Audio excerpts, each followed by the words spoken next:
as you know, Transfer Wisdom, one of our goals is to educate about alternative and integrative approaches to healthcare. And this month, being October, is Breast Health Awareness Month. You see pink ribbons all over the place. I always thought it's kind of strange that we've got Halloween decorations and then a bunch of pink ribbons. So to me, I've even seen pumpkins now that are painted pink, you know, all of that. So it's always interesting why those two are together, but it is. But as we know, which is sad, 1 in 8 women will develop breast cancer. 80% of those are estrogen dominant. And what do we produce us women a lot of? Right? So, what can we do on the health side? Well, I'm super excited to introduce Tamyra Comeaux. She laughs, she goes, you don't need to read anything, you know me really, really well. And I do for my own personal health. But Dr. Tamyra Comeaux is a medical doctor. She's an OBGYN, but she doesn't like to say that she practices typical OBGYN things. As a matter of fact, she doesn't deliver babies anymore. But what she's super excited about is women's health and how to keep us healthy and the best version of ourselves that we can be. So much so that she is one of those education, I don't want to call you a freak, education enthusiasts. Because she doesn't just have a medical degree. No. She actually has a fellowship for cancer, as well as rejuvenative anti-aging through A4M. And she continues, she has, as you see here on her PowerPoint, she's a naturopathic doctor as well. And she continues to be that Dr. House, we like to call her, on troubleshooting the hard cases. And so she has seen just about everything. She has experimented with just about everything. She is the primary formulator of 2 of our newest products, Femvita and Previta, Female Health Femvita and Previta for estrogen dominance. So that's for men and women.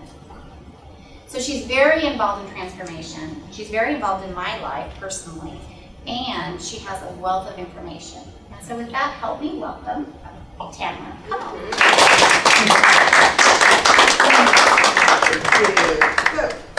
Yes, so she did a very good job at introducing me. I'm like a recovering OBGYN.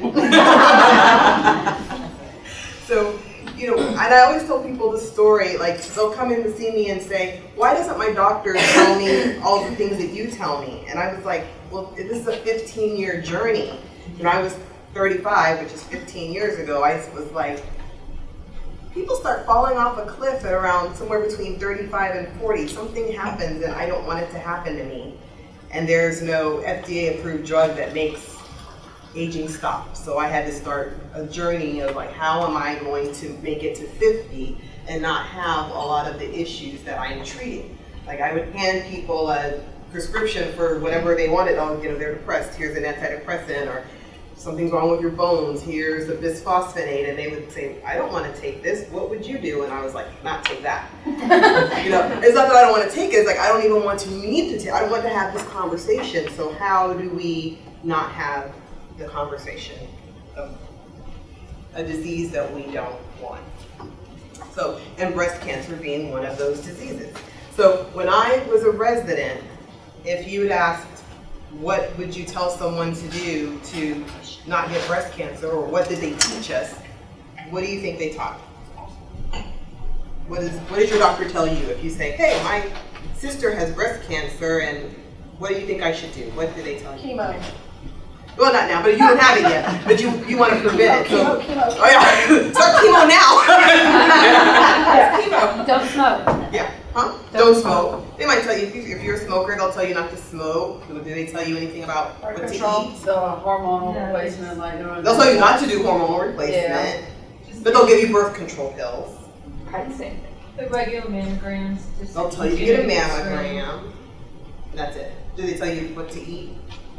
I know. We have like an hour of nutrition in medical school that we forget. It's not tested later, so we don't know. So that was me. I'm in my practice, and you know, it's fine when you're delivering babies, because women who are pregnant and breastfeeding have a very low incidence of cancer, so you're not really having that conversation. It's as your patients age that they start having mothers and sisters and cousins and next door neighbors and friends who have cancer, and then it scares them and they want advice as to what to do. So we're going to start talking about the different things that I've learned to tell people. Because since there's not an FDA approved drug, you can't really, as a physician sitting there talking to a patient, you can't really have a conversation. Here's a prescription, take this drug. There is no drug to prevent breast cancer. I can't even necessarily tell you that a diet or an herb or a vitamin is going to prevent that disease. Only an FDA approved drug can actually do something. So there's still, a conversation that's necessary and some guidance that's necessary. So we'll talk about that. So we won't go into a big history of breast cancer and how many, because most of us know what it is and who has it, mostly females. When you're young, it's pretty rare. As we age, it gets more and more common. So when I was a resident, it was something we thought, hey, our postmenopausal patients, let's start checking them for breast cancer. But in my real life, when I was practicing, guess how many people over 50 I diagnosed with breast cancer? They were all between 35 and 50. I had the weirdest practice where 90% of my patients were premenopausal breast cancers. So that's when I started paying attention. I'm like, wait a minute, I don't even get to become a grandma and then worry about all these other diseases. You're still fertile. These women are still fertile with breast cancer. So now you really have to have a conversation about prevention, because you can't say, oh, I'm 50, let me get my life right, lose some weight or do this or that. You have to get your life right way before that. So, plan number one for breast cancer is make a plan. If we want to retire at 65, we don't just work and the day we turn 65, it's my birthday, I'm out. Hope there's money in the bank. We don't do that. If we want to make it to 65 and have a house and pay our bills, we make a plan. How many years before retirement do we make a plan?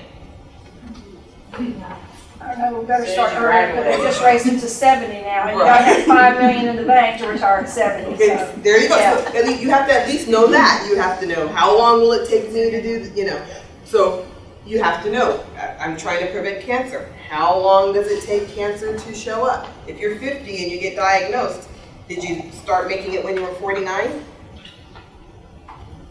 Takes a lot. If you look at the doubling time, it takes a decade or more. So if somebody's diagnosed at 50, she started working on it at 35 or 40. She was young. You say she started working, Her body was so transformed and it took that long to see it.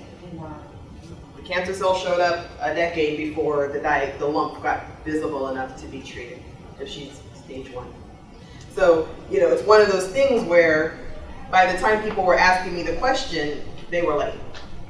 If someone's 50 and they haven't come up with how to get their life right, they're late. Is that in all cancers or just breast cancer? Most of them. None of them appear in a year.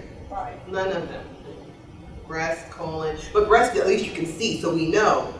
You didn't have a lump, you did. Last year your mammogram was normal, now it's not. That doesn't really mean it only took a year to get there. It was just below detectable limits.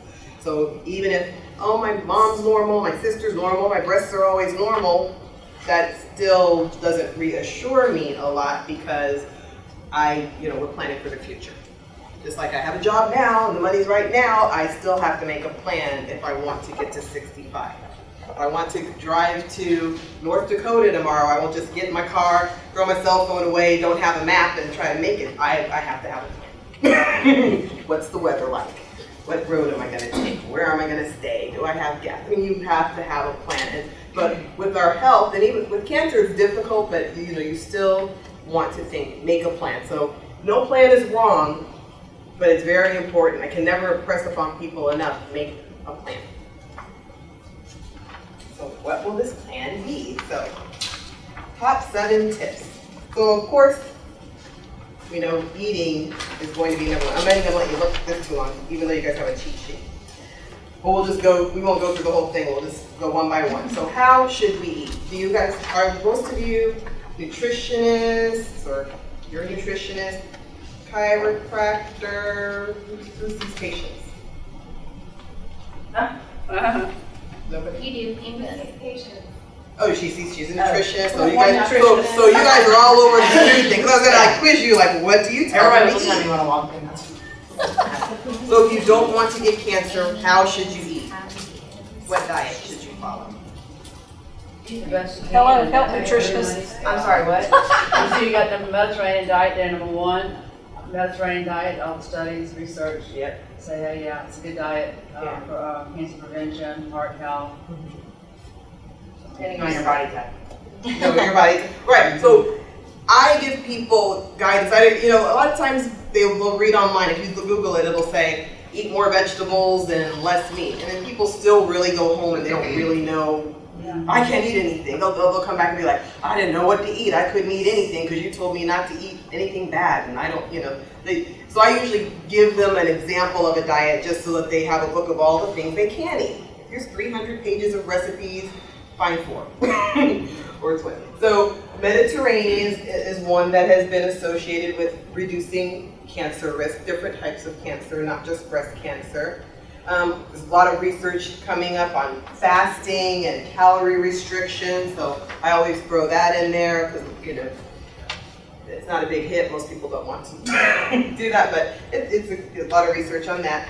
Vegetarian diet cures everything, but most people don't want to follow that. But if I have a patient who already has cancer, and I have worked with some people who have cancer, especially stage 4 cancer, that was 101. I was like, you don't eat meat, because I don't know where it came from.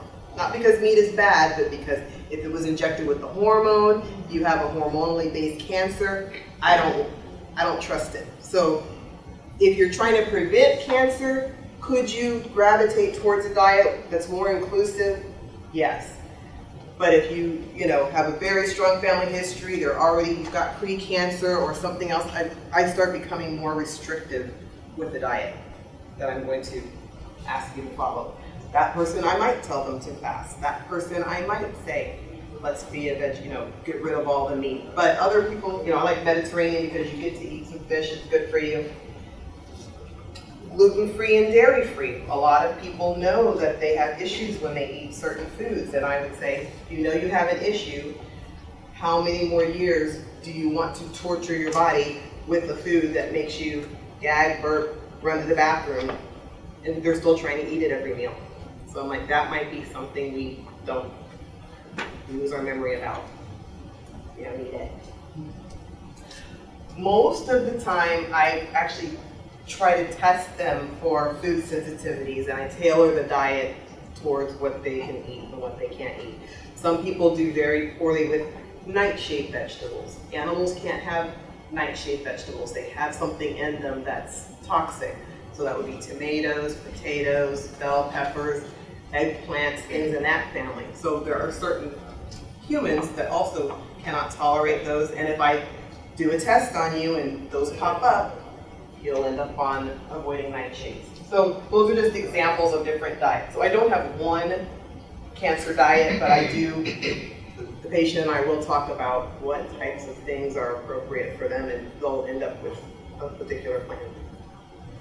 Any questions? Yes. This kind of diet, when I saw it for 40 years, every time I say no fried food. No fried food. You can eat whatever you want, but no fried food.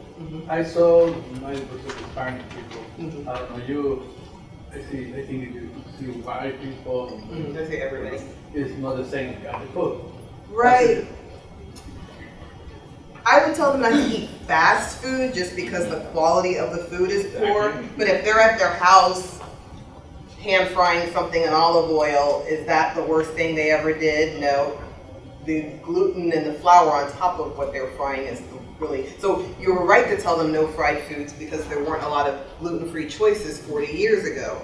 That was actually probably the best thing to say. In this day and age, when we have a lot, we can control what we fry and how we fry it and what we fry it in, I don't necessarily tell them they can't have anything fried. They can't go out and get a bucket of something fried, but you know, if they want to fry something. Yeah. Would you agree with cancer, the main thing you need to cut out is sugar, because sugar feeds cancer? Sugar. Can I get a reiteration on that? Right. I want to lower their sugar. Whether they eat it or not, I want to monitor what's going on with their blood sugar and look, you know, have them manage it better. But usually, blood sugar is triggered by things that your body is intolerant to. So if you're intolerant to gluten, you didn't just eat a piece of cake, you ate a piece of cake that your body hated, and then it freaked out.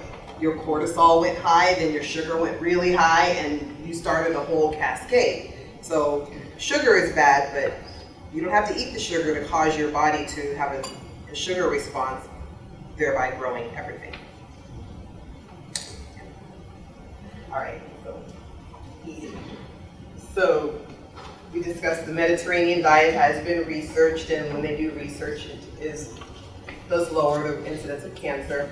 But the other thing, has anybody ever heard of the blue zone diet? Anybody know what a blue zone is?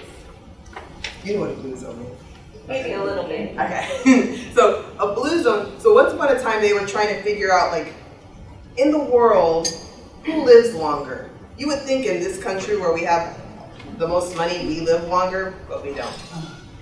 There are 5 blue zones. So they had this big map up, and they used a blue marker to draw circles around the places where people, there's a lot of 100-year-old people, and they called them the blue zones. So the blue zones are Greece, Mediterranean diet, one of the blue zone diets.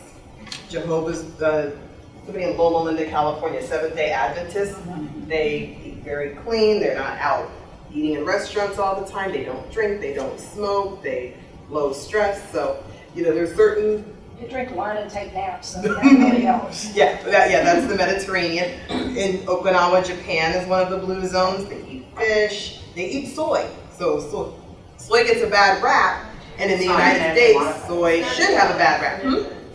Yes. It's not genetically modified over there. Right. So here, soy has a bad rap, but like 95% of our soy is genetically modified, but in Japan, it's fermented, and they, you know, it's a different type of soy, so it lowers their cancer risk.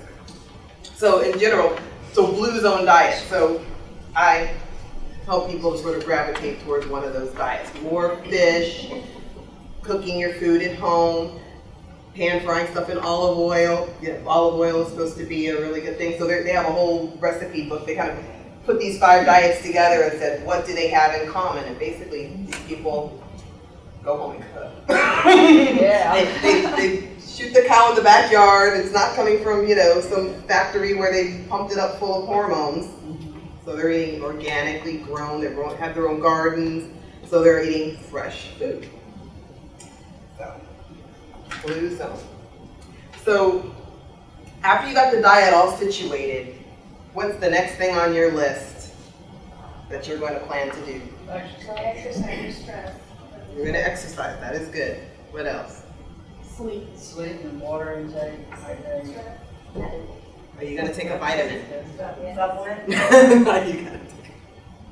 You're going to take a, which vitamin? What vitamin prevents breast cancer or lowers your chance of breast cancer? Vitamin C. Oh, you guys are cheating. Don't cheat. They have them. And that's, my lists are not complete. They're just examples of things that I would say. So we know that vitamin D is one of those supplements that if you have a group of people here and their vitamin D level is really low, and the group of people over here and their vitamin D level is really high, this group has fewer of all sorts of diseases than this people. This group is sicker. This group is healthy. So we'd like to get your vitamin D levels up. Autoimmune disease, diabetes, depression, cancer, any disease you can name, vitamin D levels correlate. So vitamin D is a big supplement, and it's one of the things we can check pretty easily and kind of get your levels up to where we want. Omega-3 fish oil is very anti-inflammatory and inflammation. Why is inflammation bad? What's the big deal about inflammation? Who cares if you're inflamed? Congest your liver and all your body. Right. It congests your liver and your body. So if you eat something every day that inflames you, what does your body do? And it's It goes and fixes it. So then you go in the sun and you stand there too long with no sunscreen and you get a cancer cell. What's your body gonna do? Keep bothering with the inflammation or go deal with the cancer cell? What's it gonna do? You don't know. You don't wanna be in that situation. You wanna be in a situation where you're not doing something to inflame yourself. If you need to, take a supplement that lowers your inflammation so that your body can do its job of looking for the cancer cell. It's not unusual to get a cancer cell. Our bodies make mistakes all the time. Even though I'm a gynecologist, sometimes we had to look at the slide, semen analysis. That's something that generates every 72 days. And if you ever looked at a slide, they make a lot of mistakes. Your body's constantly dividing new cells every minute of every day, and it does not make perfect cells. It takes them out of circulation if it's paying attention and can do that. But if it's busy being inflamed, it is not doing that at a very high rate. So that's the situation that we're really trying to plan for. How do I lower my inflammation? And there's a lot of different ways to do it, and no two people are going to be the same. I might have someone who stands in the sun all day and I don't need to give them vitamin D. I might have someone else who doesn't drink any dairy products at all. I might need to say, oh, you're not getting calcium and vitamin. So I have to pay attention to what the person's probably not getting in their diet and try to figure out how to do that. I can do tests to see which nutrients they're low in and kind of direct everything towards there. But when your body's missing a nutrient, all the jobs that nutrient would have done don't happen. And a lot of those jobs were controlling inflammation. That's your body's whole job. Where's the immune system and how do I put out the fire? That's your body's whole goal every minute of every day. You want those resources. So here are the supplements. C. Is anybody here taking vitamin C? How much vitamin C? 400. 500. 3 grams, 5 grams a day. Yeah. So usually at the store, if you walk into the store, it's going to be a 500 milligram tablet or a 1,000 milligram capsule. What's the recommended daily allowance? How much should we take? 60, right? What's 60? 60, 100. I've seen both. No, it's Depends on who you are. 80. So that's pretty low. So if you got cancer and someone wanted to give you a vitamin IV of vitamin C, how much would they give you? 50,000 milligrams. Wow. Not 500. Multiply that a day. So one of the biggest anti-inflammatory vitamins, we are told that 100 milligrams is adequate. So a lot of people are like, oh, I'm taking vitamin C, it's in my multi. I'm taking 100 milligrams. Excuse me, you say a day? If you had cancer, or the flu, or, yeah, But this is treatment? for the treatment. Yeah. That's how much, that's Usually- that day, that is your requirement. Your body can use that much to fix Yeah, things. usually we give it to I work for cancer person is 50,000. 15,000 every other day. Every other day. Mhm. For 2 weeks. Yep. Okay? So, Do you have to take it spaced out throughout the day? Because I've noticed it just kind of. No, if you're orally taking it, yeah. So that's how I tell people to take it actually. So if someone says, yeah, I'm taking 1,000 a day, I'll say, does it affect how you go to the bathroom? And they'll say, no. And I'm like, did you take 2? Yeah. Did it affect you? No. When your body's had enough vitamin C, its response is to make you eliminate it. So if you take 2 and you don't eliminate it, your body wanted all 2,000 milligrams and it was hungry for more. You take 3 and you don't go to the bathroom at all, nothing different, nothing changes, your body liked 3,000 milligrams and probably was hungry for more. How do you know what kind to get? Because you go in there and there's 5,000 choices. My patients, since I test them, so vitamin C, 90% of the time is made out of corn. Corn's one of the top 10 allergens. So most of my patients are on a corn-free, so it narrows it down a lot for them. There's like one model that's corn-free, Which one is it? and most of them the corn is genetically modified. So first of all, I don't let them pick up a genetically modified. So if it's a gummy bear, it's genetically modified. Wow. I mean, if it's not genetically, non-GMO, it'll say that, it'll cost more. And if it's not made of corn at all, it'll cost a lot. You'll know it, it's the most expensive one there. If you can find it at the store, I usually have to send them a link to like a medical grade supplement store because it's not easy to find. Because most people don't know that they can't have corn or that there is corn or don't think about genetically modified vitamins, but I do.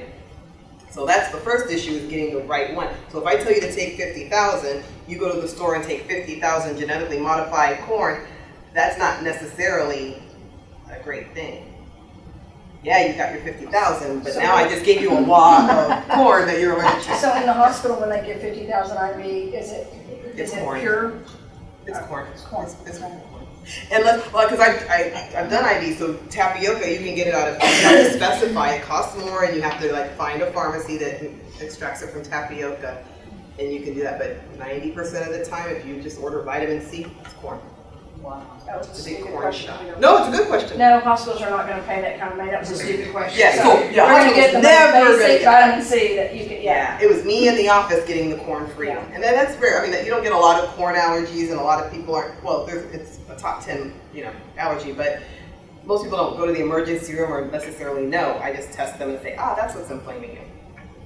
But just so you know, the type of vitamin C that we're taking is a very important thing. It's one of the least expensive things you can do to lower your risk of inflammation. Lowers your cortisol, it helps your bones, it helps your joints, it helps your skin, does everything, but you have to get a good source, and the amount that we take is usually not sufficient. Because if I just tell people, just keep adding a pill a day until you get to, you don't like me anymore. Then you have to come back and cuss me out. Then you've taken enough, and a lot of them can take 10 grams easy. So is that if you have cancer? No, I mean a normal person, like your normal requirement, like Well, if like today, I have Crohn's and no GI doctor's ever told me that, so wouldn't that be very beneficial to take it with Crohn's? because you have an autoimmune disease, and Yeah. so your body likes, it needs something. These antioxidants.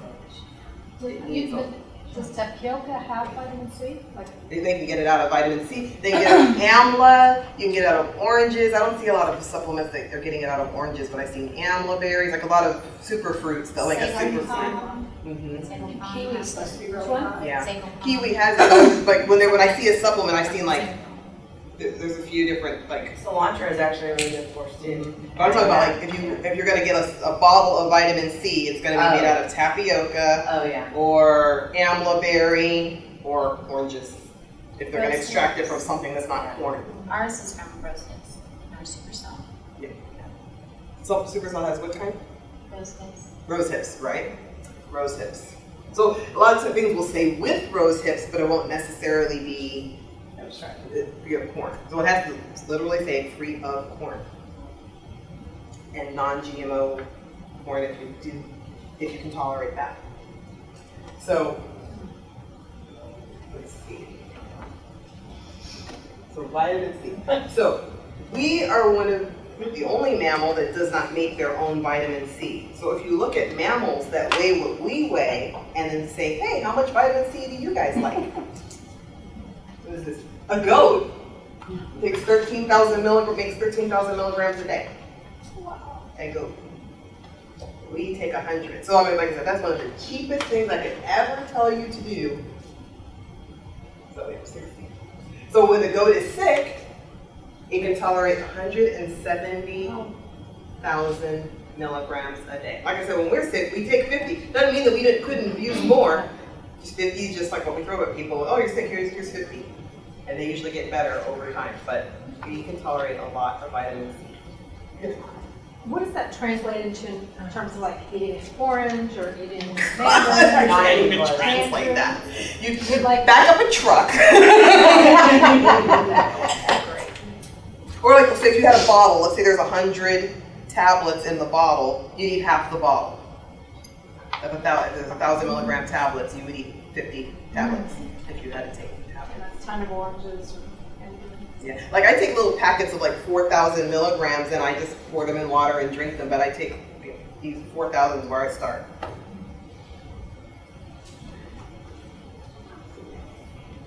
And I know I can take 10. Like I said, easy, just walking down the street, not sick, feel fine, don't have a lot of diseases that I've never been able to find, I usually take 10. That's my RDA, 10 grams. 10 grams a day, at least. I was just gonna say, I typically dose to bowel tolerance. Yeah, that's what I was saying. Like, I make people keep taking it, and most of them can get up to 10 and still not be like, hey, what was I supposed to do? I was supposed to go, I still didn't get. So a lot of people can tolerate 10. Most of us. So like, if I were trying to prevent, like, if I was like, oh, I know I'm gonna get it. My whole family has it. I want to make sure I'm taking enough of that, something they would give me if I had it. I would be trying to like see how much vitamin C I could get away with. I mean, like I said, it's one of the cheapest things out there, because I tell people to do a lot of things and they're not always inexpensive things. That's one of the least expensive things I say. Vitamin D and vitamin C are the two least expensive things I will tell you to do.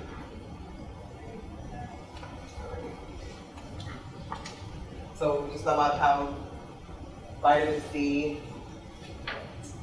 the whole mechanism, you guys have that in your thing. So, and I tell people, I was like, I'm going to tell you to do a lot of things and to take a lot of things. But the most important thing I'm going to do is take things away from you. What you don't do is more important than what I make you do. So if you're eating something that you don't tolerate, like, I'm eating lots of tomatoes, they have lycopene, they're so good for me, they're good for my eye, but you're allergic to tomatoes, I'm taking your tomatoes away. I've taken tomatoes, onions, peppers, garlic, all superfoods. Chocolate, I've taken those away from people because I'll get their report and I'm like, you keep thinking that it's the sugar, but it's this chocolate that's wrapped around your cookie. You know, that people will think it's one thing and it's always coming with something else, or they'll think it's gluten. I'm like, it's corn. You're just always eating it together. So what I take away from you is sometimes much more, because that'll stop the inflammation. If you stop stepping on the tap, your foot doesn't hurt. That's important. So what I take away, so not only do I, go through what foods they need, I'll also, what kind of deodorant are you using? You put something right next to your breast every single day, and when we put things on our skin, do we absorb it or no? We absorb it. So if you biopsy someone's breast, what do you think you'll see? Aluminum. I mean, we know that. It's not even like a surprise, or maybe it'll be there. We know for sure. If someone's pregnant and you drain the baby's cord blood and test it, you'll find a lot of ingredients of deodorant. Well, you find everything on the planet, but you'll find deodorant ingredients going through the body. It goes systemic. So I'm not saying that it causes cancer or it doesn't, but it's still in a tissue that wasn't born with it, and now that's its thing every day. Like, let me clear up the deodorant. Oh, there's a cancer cell, forget that. I think I want to like clean up this aluminum. It's never going to finish. So I tell people, like, rethink it. There's a lot of natural deodorants now. There's lots of ways you can make it at your house, and that would be like a project.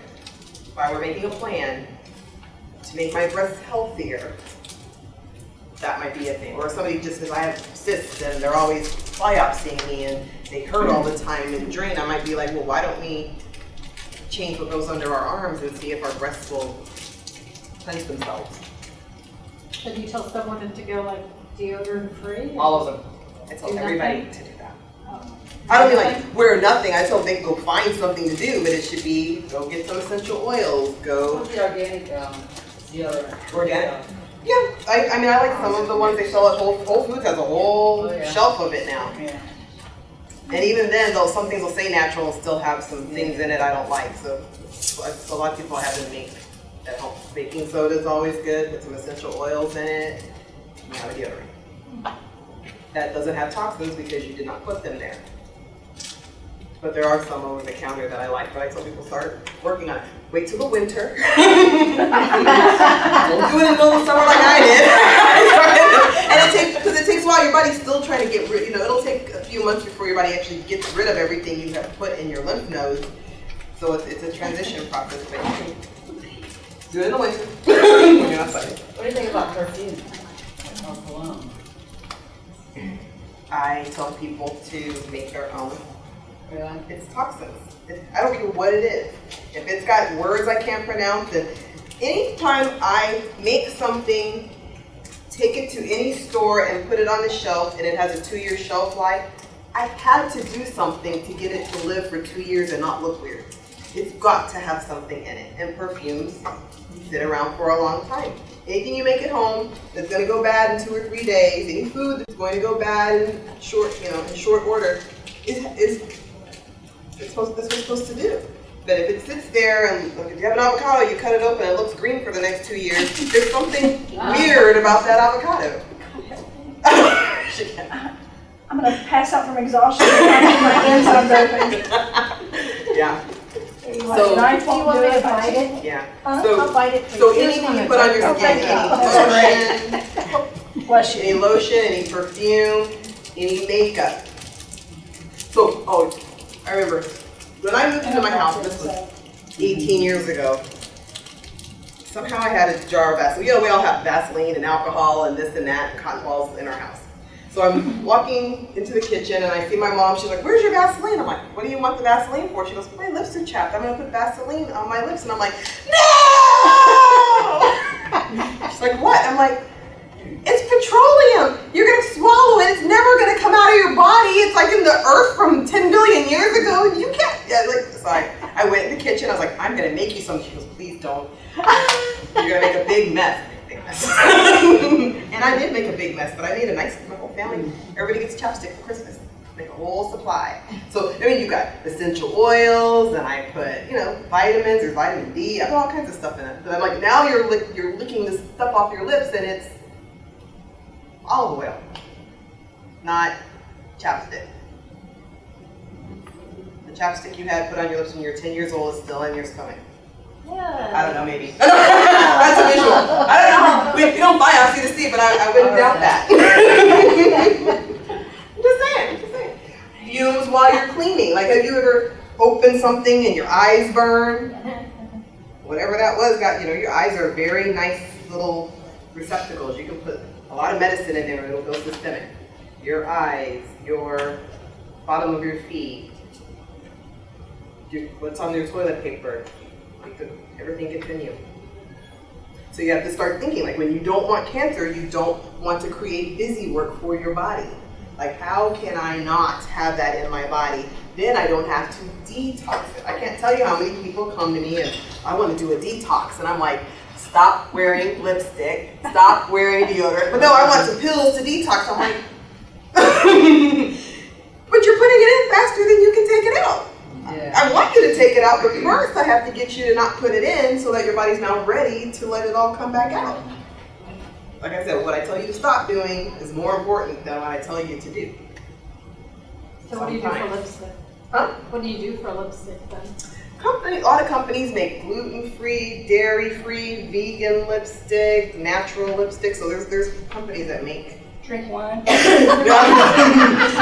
know. I'm not giving up lipstick. Like I said, I learned how to make my own chapstick, but I couldn't get color into it. So there's a few companies that I can tell you where I get my makeup from. But I get makeup that's made without anything. That has like words in it, like coconut oil, this, that, and some ground up red rock. That's my lipstick. Which I haven't learned to make yet, but I will. But it seems like it'll make a big mess, so I don't do that. Listen, I need to find a man, and so far you said no deodorant, no lipstick. This is not looking good. You can wear deodorant. What's next? No, No because- tampon, no, yeah. That's too, no. Yeah. No, but at Whole Foods they have a lot of essential oil-based deodorant. Online you can find like clay deodorants that are like detoxing. So the people make natural deodorants that don't have preservatives. But if you're buying the ones with aluminum in them, they're gonna have a lot of preservatives in them, and that your body can't get rid of. Your body's like, well, what's that? I'll just store it. Because I have no pathway to get rid of something I have not heard of that you made up. How do we get rid of Vaseline that we've been putting on our I lips don't for forever? know. But your body can't even start getting rid of it as long as, like you said, we put lipstick on every day and it's all got petroleum in it. It's not even just Vaseline or chapstick. Every lipstick you've ever put on, and then you lick it, and so yeah. You eat it. We eat it.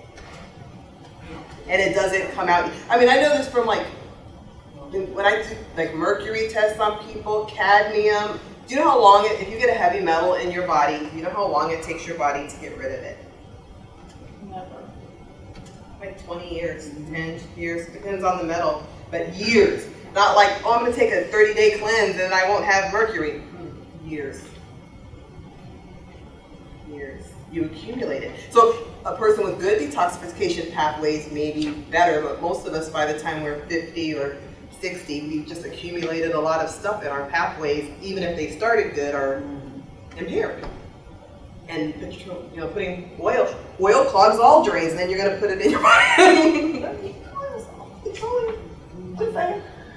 Hair products. So yeah, I have a lady who's great. She's like, oh, I had cancer, and then I stopped coloring my hair after I got cancer. So you have to think about, you're putting formaldehyde and things on your scalp, and you have pores in your scalp, and it goes systemic, and now your body gets to deal with that. And we do it how? Every 6 weeks, we're gonna color our hair. I use henna.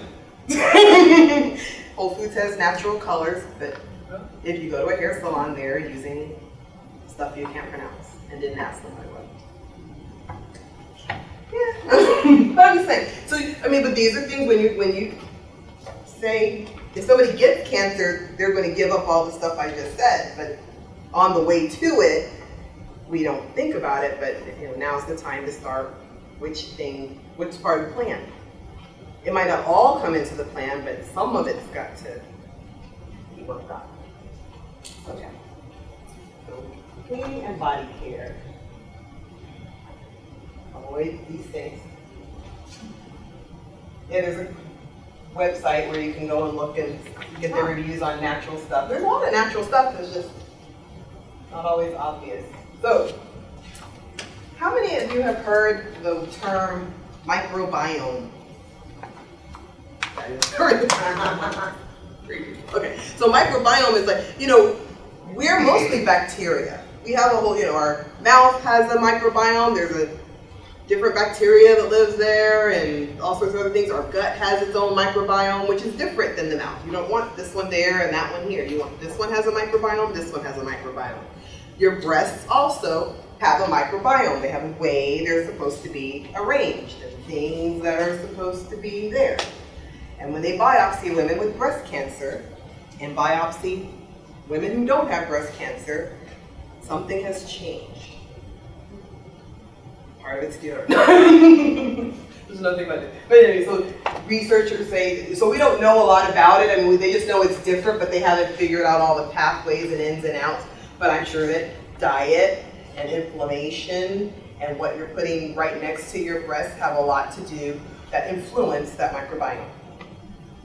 All healthy tissue. All right. So,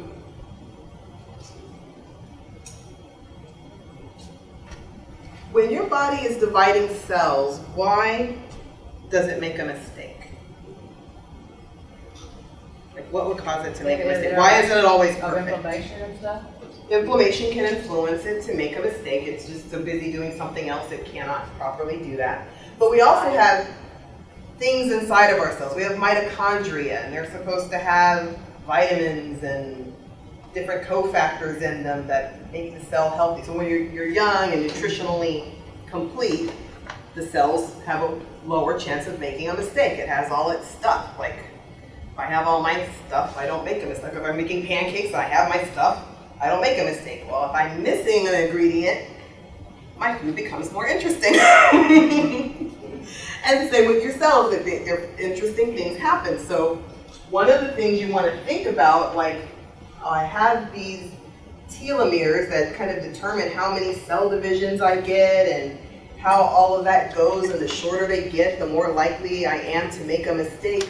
So now I want to think about, how can I support that? How can I make my every little cell happy so it doesn't make a mistake? What would you do? We already ate right, and we already took some vitamin D. Yeah. What else we got? Just eating a variety of foods and everything, that'll give you all the different vitamins and minerals in your body it needs to do its functions. So will eating right really give you all the vitamins and minerals that you need? Now you never know because. Right, because we have weird dirt, and then it was genetically modified, and even if it was an organic farm, the cloud came and rained. No, I have a weird story about everything, but I'm just saying. So, but you want to think about like how. So do you know any supplements that you could take that would help your cells be happy? Probiotics, enzymes. Probiotics, enzymes, but like food. Like I'm a cell, and I need eggs, milk, You need cheese. protein, you need carbohydrates. Eggs. Protein, Yeah. stuff. Yeah. So, there's things that have been studied. So, like green tea. Like, there's certain things like pomegranate, green tea, resveratrol. There are certain superfruits and superfoods that have been studied where they know that if they put them in a dish with some telomeres, they live longer. Like astragalus. Most people haven't heard of astragalus. We don't eat it. But there's a little plant called astragalus, and they isolated something from it that it's called telomere activator. Have you ever told people to take TA65? That is what you recommended to. You recommend that one. So, I mean, I recommend the herb because the extract is really, really, really expensive, but there's a particular herb that was studied in fruit flies, and it makes them live way longer. And if they look at telomeres in a dish, there's certain herbs that will prolong it. So, astragalus, resveratrol, which is in your red wine, but the amount that they're using to extend the length of telomeres is more than what is in that entire collection of wine in the back of the room. You cannot drink all of that every single day and never leave your house. I mean, you can, but it still won't help you with the cancer. Then you'll be in a car crash. Well, if I don't have on deodorant and lipstick, I might need to. You know, if you're eating healthy, you'll smell better anyway, and you won't need the deodorant. You know, some people in other countries don't even wear deodorant. Like, I have a lot of friends. I was like, try my natural deodorant. She's like, I don't wear any, and I'm like, what? She's like, yeah, people in my country don't wear it. You know, it's not a thing.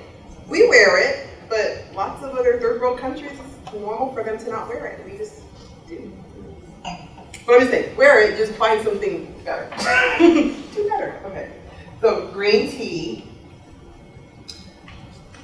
And quercetin. So there's several things that will protect it. There's more than these 4 things, but these are 4 things.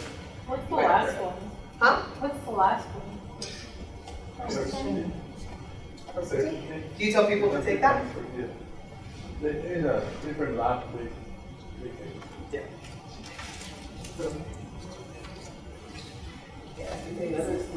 So astragalus. In China, they use it, and this is like a plant that they study for, you know, even when you have cancer, they want to give it to you, but we also know it helps a lot with your stem cells, telomeres. So you want your cells to be healthy. You want to feed them, but you also just want them to be not inflamed and have everything they need to divide properly. Green tea. Grapeseed and green tea provide additional protection for DNA and telomeres. So people who drink green tea regularly have longer telomeres. So how many cups a day of green tea do you need to lower your risk? Just one. Just 2? I was doing that for a while. I've done all of the stuff I've done. One by one by one, and it gets to be a big list. So. What about caffeinated versus decaffeinated green tea? Doesn't matter? If you're just drinking 2 cups a day, the caffeine usually isn't. What do you think about matcha? And now they have. I love matcha green tea. Because, okay, so a cup of matcha green tea is like drinking 10 cups of regular green tea from the bag.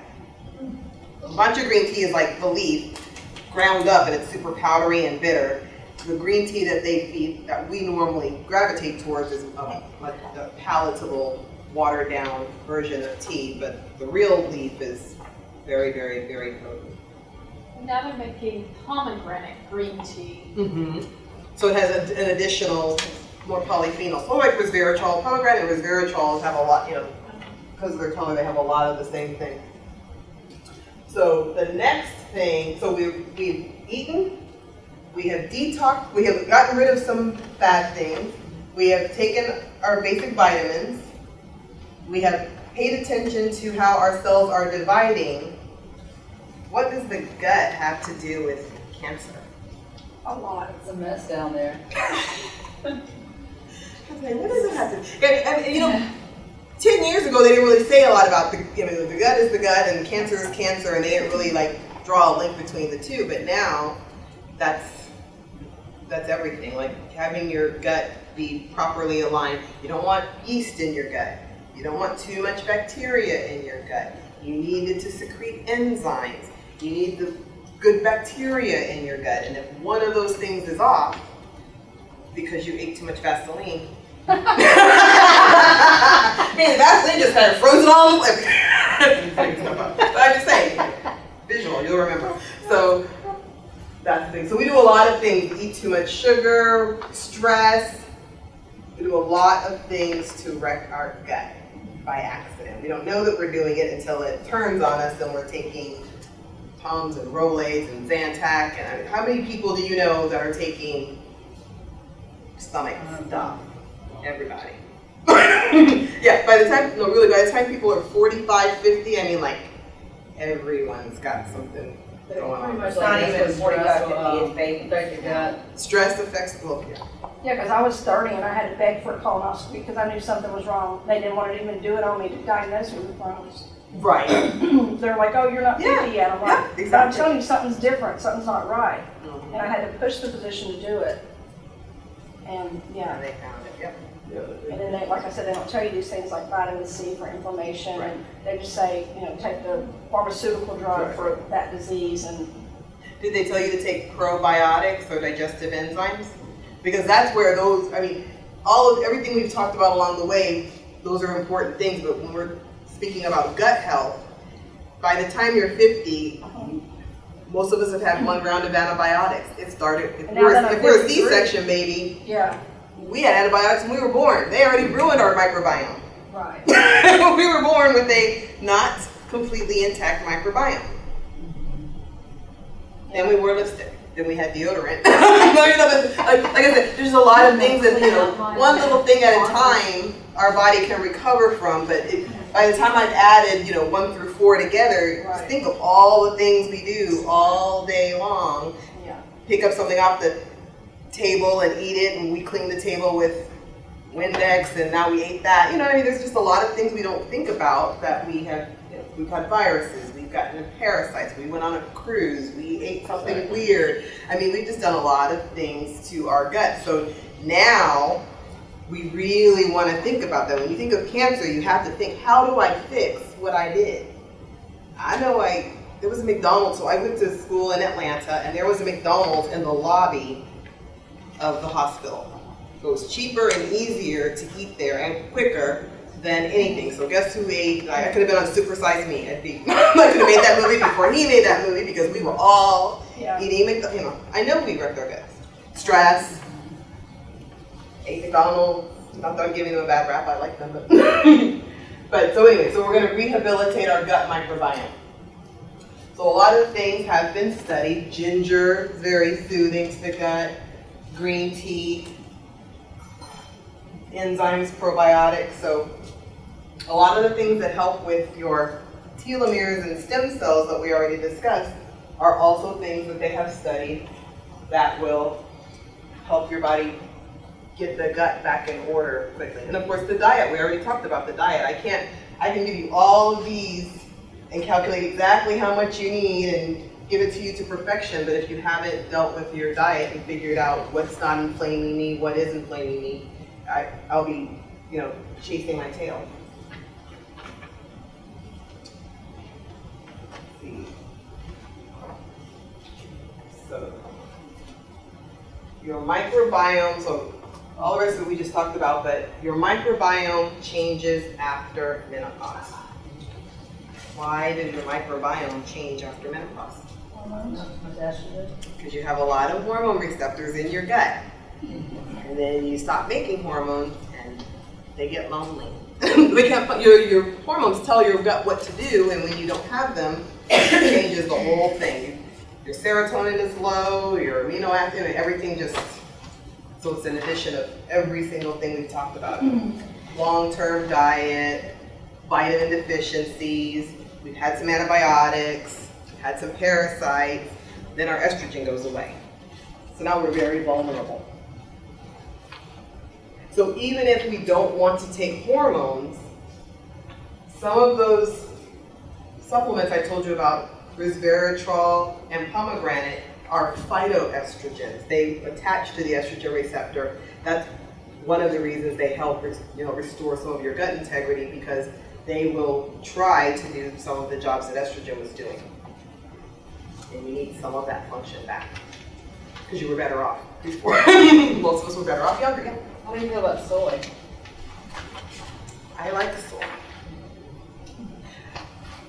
But it's one of the top 10 allergens, and it's one of the top 10 genetically modified food.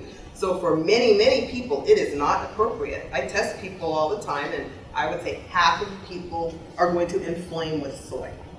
And it could be just because they've been exposed to so much genetically modified soy that now their body's fighting it. Yeah. But some people, if they do a lot of studies on soy, and it, almost everything I say, everything else does, soy does too. It helps your DNA. It's helpful. Like I said, one of the longest lived communities eats a lot of soy, but they ferment it, and it's real soy. And they haven't developed this issue with it. So in this country, a lot of people have developed an issue with soy. So it's a problem. But is soy in general, in its pure form, a problem? No. It's a legume. So if you can't have soy, it's got little cousins that you still eat, lentils and all sorts of other beans. So peanuts, they're all in the same family. So if we're really going to say soy, you can't have it, I'm about to take the whole group of them away. You can't have legumes then. If you really have an issue with soy, I'm going to find some legumes you cannot eat. I test people, and things come in packs and families. So it's just a little bean. So in general, I like soy, but I can eat it. I've done like 6 food allergy tests, but I like I said, during the course of my day, I'm going to tell 3 people they can't have it. I spend half my day like, sorry, soy's out. People with thyroid issues, I'm more suspicious that they're going to have an issue with soy. So a lot of people, I remove soy from their diet, but other people, I might test them and say, okay, you're going to get away with it, and you can use that because it's good for hot flashes. It's a cheap supplement that does a lot of stuff if you can tolerate it. If you can't, it's not good for you. So, your microbiome. So grapeseed. There's more details about some of the things. So everything about a grape I like. I like the seeds. I like the oil. I like grapes. I like the resveratrol that comes from it. So they study this a lot. Grapeseed extract helps with candida. So a lot of people, we hear about bacterial overgrowth in our body, but we never really think about yeast overgrowth. Like when people have sinus issues and they take antibiotics every month because their sinuses are terrible, it's not bacteria anymore, it's yeast. Nobody checks it. It's a good test, and it's just like, it's an underdiagnosed issue, yeast. It's not always, the symptom is sometimes, it's not clear. It looks like a bacterial infection or a viral infection. So any supplement that will help you control the yeast that has developed because you took antibiotics, because you were stressed, because you ate too much sugar, all of us did all 3 of those things. But how many of us have addressed yeast? That's subclinical. Like we don't know, it's not like looking here or my tongue is white or I have, itching here is yeast. I mean, we can't feel it, but it's there. And it's just, it's affecting our microbiome. So I like supplements that help with yeast, and that is one of them. Here's another one that helps with the gut. It's like something they use in India. This is like the premier gut formula in India. So I've traveled a lot. I've been to 63 different countries, and so most of the knowledge that I have about what to do that's natural did not come from here. Didn't come from my friends or school. I traveled, and I'm like, they don't have as much money as we do, so they use a lot of things from the land. They're like, let's use this fruit over here and this plant, and what we've been doing for 1,000 years. So I learned about a lot of these things when I'm traveling, but ashwagandha and triphala are like, in India, they would use that for almost everything. Like you will see those two all in rhodiola. There's like 3 things they use a lot of in that country. Flaxseed. We've heard of flax seeds. You guys, everybody eats flax seeds? Knows what they are? I make my pancakes out of flaxseed. So yeah, flax seeds very good for Is your that gut. okay to heat it? And you don't want to heat it too much because any oil that's heated to a high temperature can turn rancid, but you want to. I get in a smoothie. In a smoothie, we got what we needed. So yeah, flaxseed has omega-3 in it, so like that's anti-inflammatory, it's got fiber, and it's also another thing that likes to go and sit on an estrogen receptor and say, I'm like you, but I'm not going to be mean. So flaxseed, resveratrol, pomegranate are 3 things that can sit on an estrogen receptor and try to help. Resveratrol has a lot of ways that it helps cancer. So Amy talked about stabilizing blood sugar. So pomegranate and resveratrol are 2 big superfruits that help with blood sugar. And why do we not want our blood sugar to be high? We make insulin and that's when we store fat. That's how we store that. When our blood sugar gets over a certain amount. So our body, we see sugar and it says, oh, that's some extra sugar. I think I'll put it in my little sugar storage cubicle here. And it does that. But then it runs out of space in the sugar storage cubicle. What's the next thing it does? Fat. You store fat. So that's one reason we don't want too much sugar. But what happens, so why do we want sugar? Why is it good? We need it for our brain. Brain.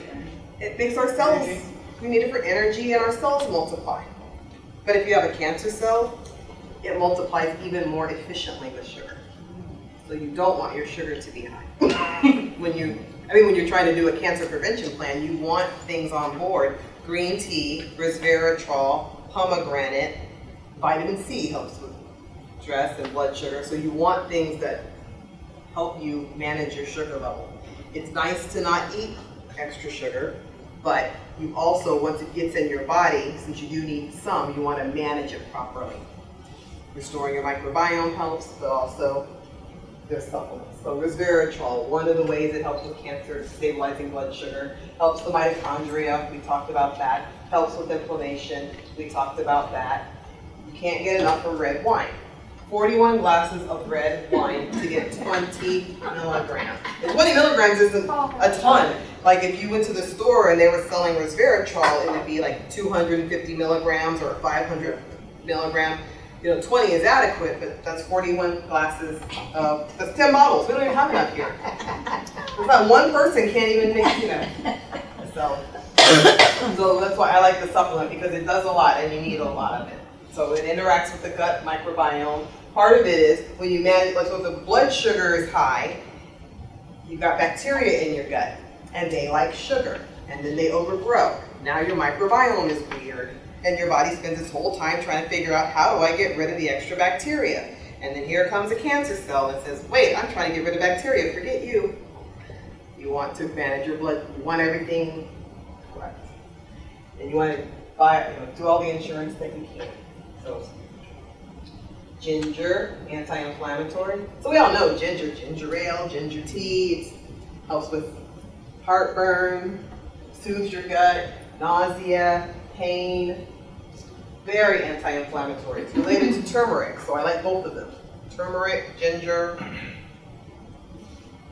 When I compound things, I don't let them put a random filler in. I have them put ginger as my filler. So people get it against their will, whether they want it or not. All right. So DNA methylation. So we kind of talked about DNA, but what's DNA methylation? Anybody know what methylation is?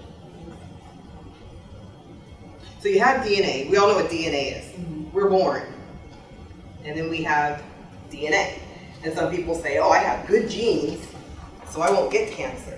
And some people say, oh, I have bad genes, and I'm gonna get everything. So what does it mean to have good genes?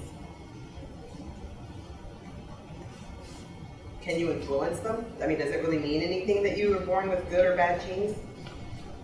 Like if your whole family has cancer and you're born with this set of genes that makes you predisposed to cancer, do you get cancer when you're 1?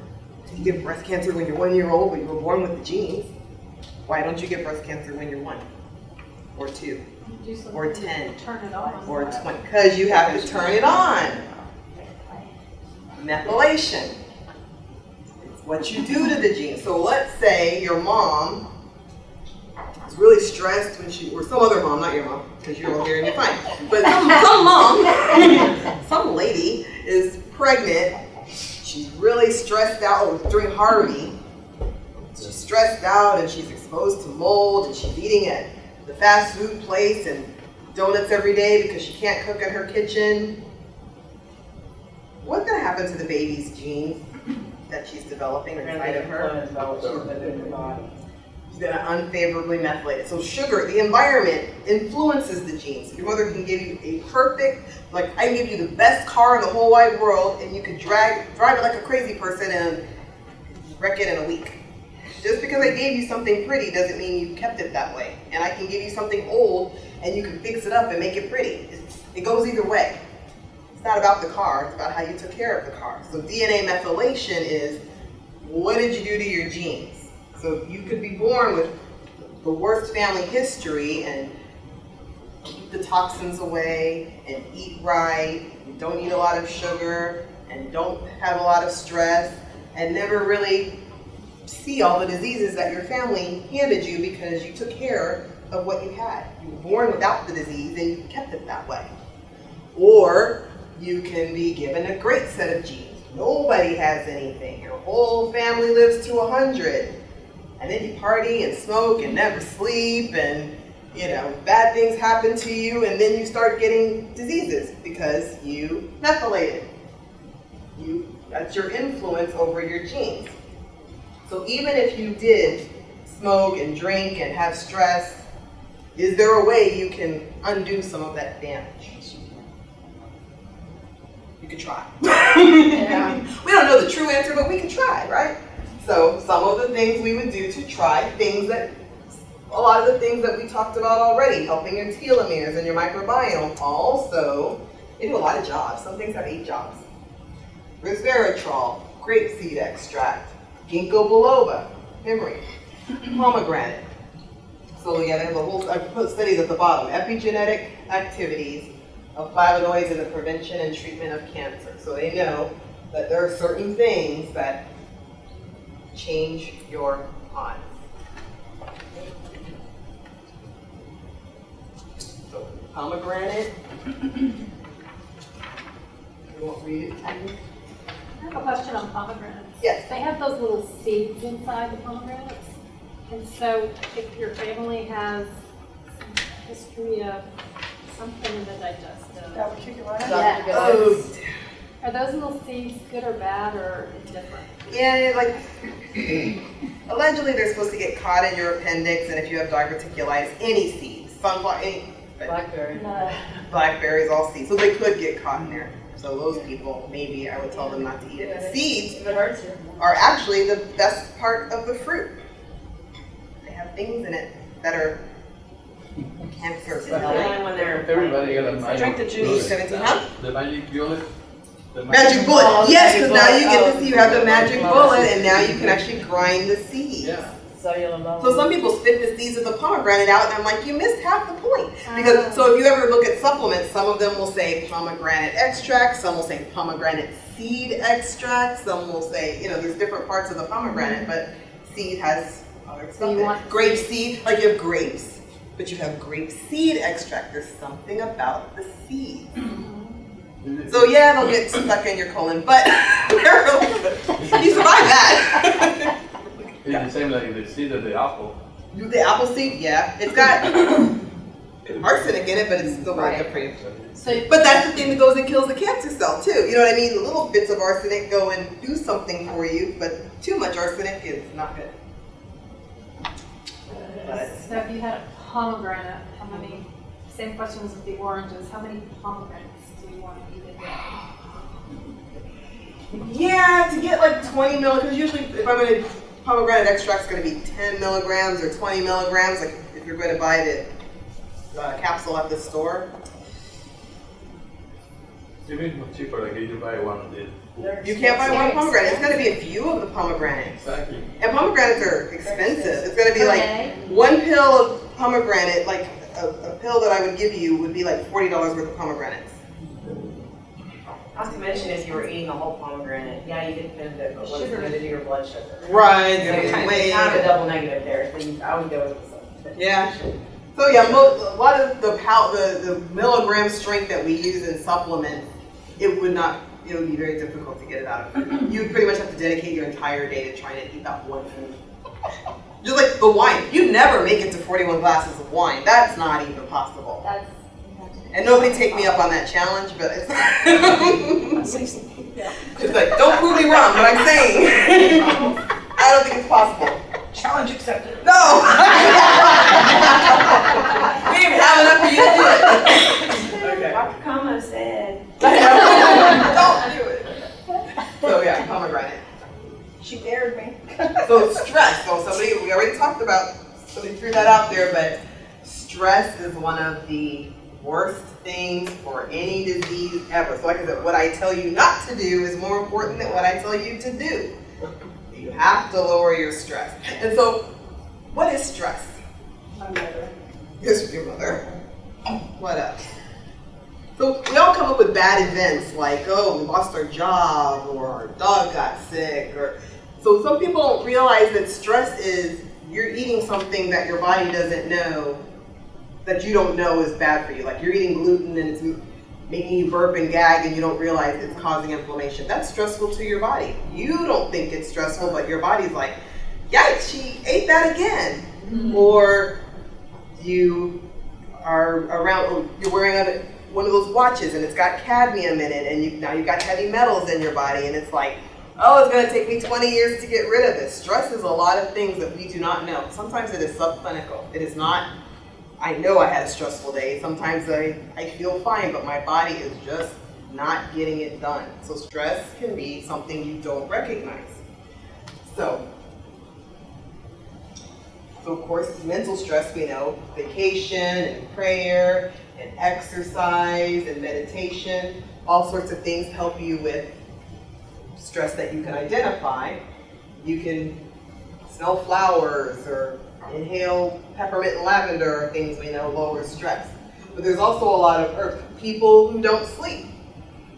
That's stressful. Your body getting 3 hours of sleep a night is very stressful. That's repair time.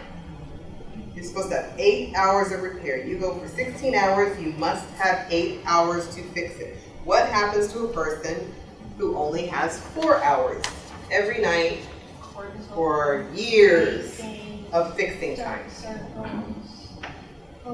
They don't fix things. So what is their cancer is better or worse? Yeah. So I always tell people, like, seeing me one-on-one is like, how many hours do you sleep and how good is the sleep? Are you waking up 15 times to go to the bathroom? Are you freaking out every who's up and what's going on and oh, I've got to go to work? I mean, you have to get like sleep and you wake up and say, oh, where'd the night go? If you're not doing that, it's not enough sleep. And it's not quality sleep. I don't need you in the bed for 8 hours, not sleeping. You need to be sleeping. No lights, no sounds, sleep. With your CPAP if you need it, sleep. So sleep is important. And some of the herbs I would use to help you sleep. Well, green tea would not be one of the herbs I would use. I would have you do that in the day for energy and for stress relief, but the rest of them are good for night sleep. Passion flower, green valerian root, and some of the adaptogens. So like I said, ashwagandha and rhodiola. Rhodiola is a Russian herb. Ashwagandha is an Indian herb. Ginkgo, Chinese herb. So there's a lot of herbs that they use in other countries that help us adapt to our environment.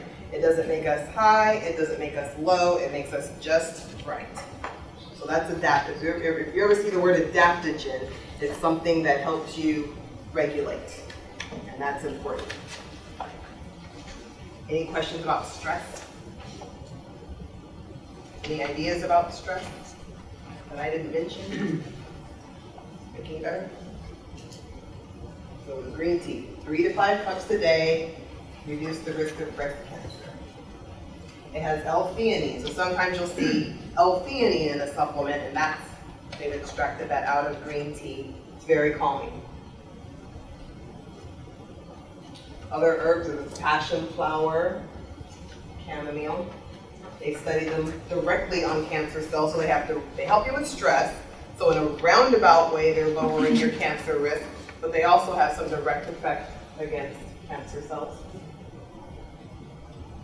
Maca, that's another superfood in Peru, an adaptogen.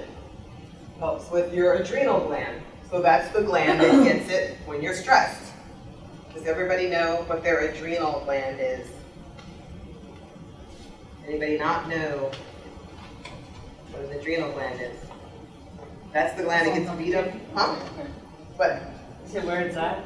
Do you know what it is and where it is and everything? Is it, It's on top of your teeny tiny yeah. walnut on top of your kidneys. It's got a sugar metabolizing layer and a salt metabolizing layer. It secretes your endorphins, your happy pills.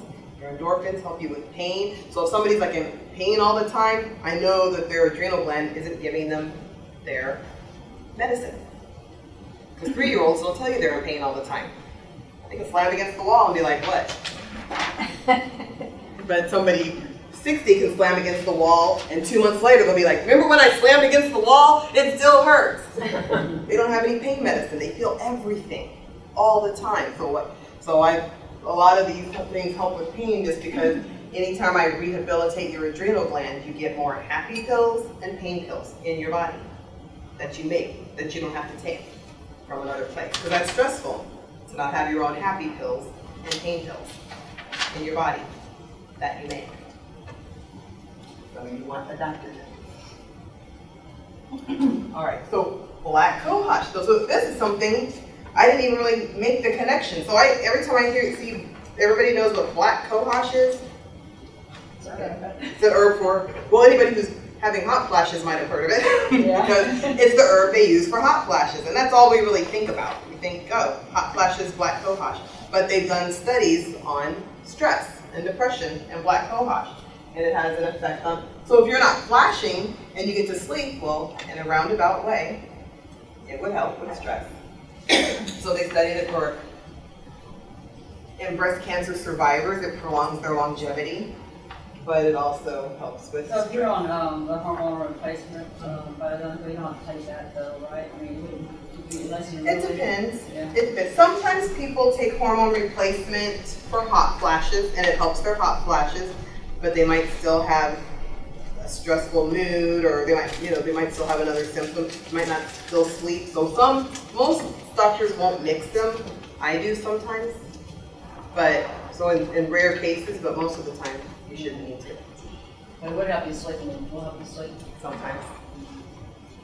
Because some people take estrogen and still flash, because all flashes aren't estrogen related. Stress can make you flash. So if I give you black cohosh to relieve your stress, it might help you not flash. So your thyroid being out of whack can make you have hot flashes. So if somebody's still flashing through estrogen, I sometimes will use an herb because it might be something else, not the estrogen. And so how do you take that? Is that a tablet also? Black cohosh, it's an herb, so it could be a tea. I don't think it tastes very good, so most people, you will not see a lot of black cohosh teas around because it's not a pleasant tasting herb. So most of the time you'll see it in a pill or a capsule. So like remifemin and estrivin are black cohosh, the things you can get at the store that they've done a lot of studies on. A lot of the studies on black cohosh were the company. And then they did it, breast cancer and stress. Interesting too, you said it was an antidepressant, black cohosh? Because when I went to my OB-GYN for hot flashes, she wanted to put me on an antidepressant. I was like, I'm not depressed. She's like, but it helps with the side effects. I'm like, Yeah, I'd rather not go that antidepressant- route, so I they- just suffer. That was a weird side effect. So I think it was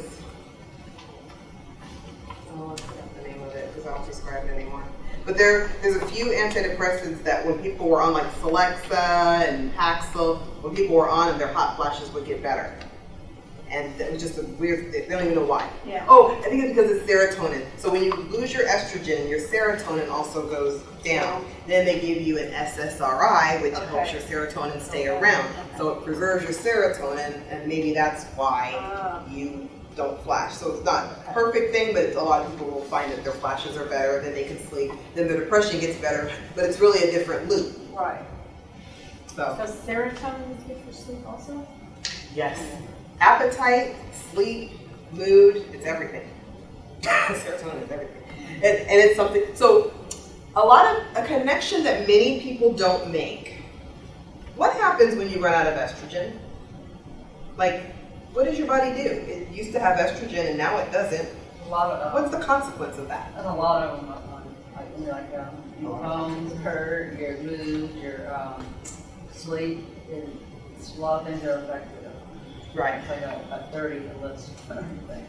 So. But your body, so estrogen does 300 jobs. And your body doesn't just stop doing 300 jobs. It doesn't just shut down the day you feel like you're shutting down. Some things do shut down. But you start burning through more serotonin, that goes low. And there goes your mood. You start burning through your vitamins, like vitamin C, like magnesium. Your body starts using everything else in a manner that it wasn't previously using. Like if I ran out of money, I'd max out my credit cards because I still need to get stuff, but I don't have money. So I'm gonna find something else. And that's what your body does. And then you start, a lot of things that happen as we age and through menopause is really a vitamin deficiency.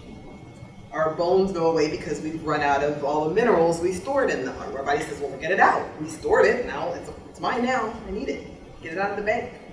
So that, there's a lot of different consequences to going through menopause. So then, if your estrogen is low and then you lose your serotonin, which is your neurotransmitter that's all throughout your gut, then you're low in your vitamin C and your magnesium and everything else. How does that fare for your cancer risk? You have no way to fix things. When you're young and you cut your arm, how long does it take to heal? You're not thinking about it the next day.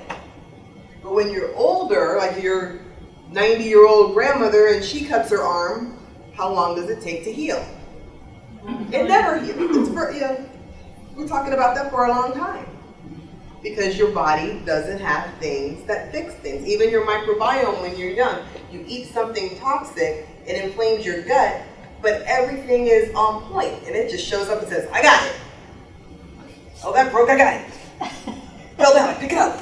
But then you get older and you're like, It doesn't happen that way.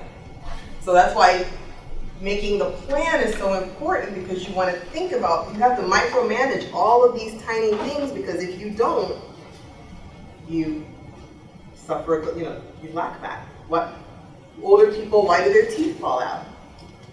Most people don't make it to 90 with all of their original teeth. Scurvy, vitamin C. When you lack vitamin C, then it's not like you're not eating it. You're trying to eat she's trying to eat all those oranges, but you can't keep up. You need 50, you need a lot to keep your teeth in, and you run out of estrogen, so you're gonna burn up all your vitamin C. You can't eat enough oranges. Because it's not just your normal 100 milligram when I was 20-year-old vitamin C. You're older. You're now using that vitamin C faster because you're lacking something else, right? Does that make sense? It's connected. So that's why, as we get older, our chance of cancer goes up. It's not just that we've been standing around for 50 years. We have not kept up with our new demand. So, number 8, reroute unfavorable estrogen metabolites. So, we don't just have estrogen in our body. We think there's one estrogen. We have lots of different types of estrogen. We have estriol, which is one, we have receptors for that mostly in our skin. We have estradiol, which is the principal estrogen that runs around and does everything. and we have estrone, which is sort of a byproduct that doesn't do a lot of nice things for us. It works fast if we need some estrogen, but we don't want a lot of that around because if something bad is happening and it likes estrogen, that happens fast too, and we don't want that. So we want to put things in our system that will influence estrogen towards the good pathway. Estriol is nice, makes your skin beautiful, you want that. Estradiol, you like that. Estrone, you want everything, you want it to change into a different form. They morph into each other.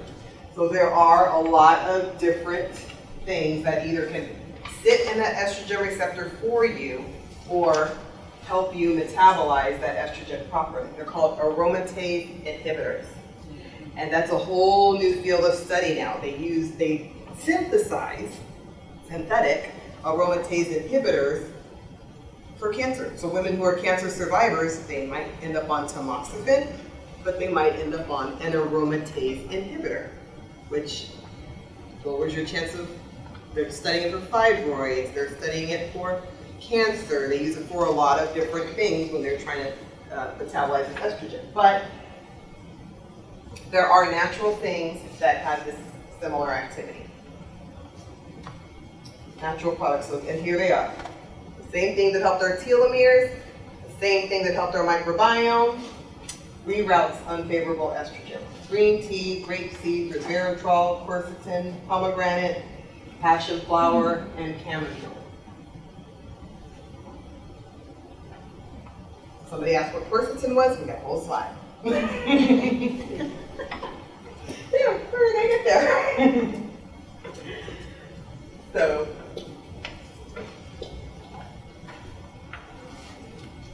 reducing cancer. So this is just a rehash of everything we've been talking about. Does anybody have any comments or questions, or what are we gonna change anything? Do we have our plan? Were we writing as I did the talk? Like, you got your list? So I have a question about your first bullet. Yes. Eat a diet low in fat and red meat. I was reading a book, Good Calories, Bad Calories, which is like 800 pages. And he advocated, the author, through all his studies and stuff, advocates diets that are higher in fat. Because your Good brain, fats. Good fats, because your brain needs that. Correct. Good fats, yes, but not trans fats. So Okay. you want low trans fats. What's the problem? Why don't you want good fats? Like, wouldn't your body just get rid of them? Why does it metabolize good fats and bad fats differently?